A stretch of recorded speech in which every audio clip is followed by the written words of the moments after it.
guys, ang cute nitong nabili ko. Ayan. Ito, yung size nito is pang baby siya or pang kids. So, dalawa yung sizes nito is pwede siyang pang adult and pwede siya sa pang kids. So, ito kay Madam Hili to. So, pang bata. Ayan, ang cute lang nito mga mi kasi nga umiilaw-ilaw siya here. And wait lang, hanapin natin. Ayan, umiilaw na siya. So, mayroon tong ibang design. Meron ding Santa Claus, meron ding snowman, meron pang iba. And yun yung ang kagandahan dito. Pwede kayong mamili ng size nyo. And ito kasi mga mami ko kasyang-kasya siya kay Madam Hili, pambata. Yan, lalo na yun dito. Ang ganda rin ng tela nito pagkakagawa niya. Perfect na perfect to sa kids. Ayan.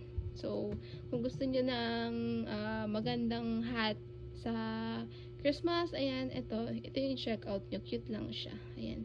Na ilaw-ilaw pa yan. So, may iba tayong design again. Meron siyang 2 sizes. So, meron siyang pang kids and meron siyang pang adult. So, ito ay pang kids. Ayan. Para hindi nilalaglag sa kanila. So, ito yung ating Santa Claus hat. Ayan. Ang cute! Mag-check out na kayo mga mommy ko. Syempre, habang maaga pa. And then, syempre, habang meron tayong stocks, baka maubusan kayo. Ayun lang. Bye-bye!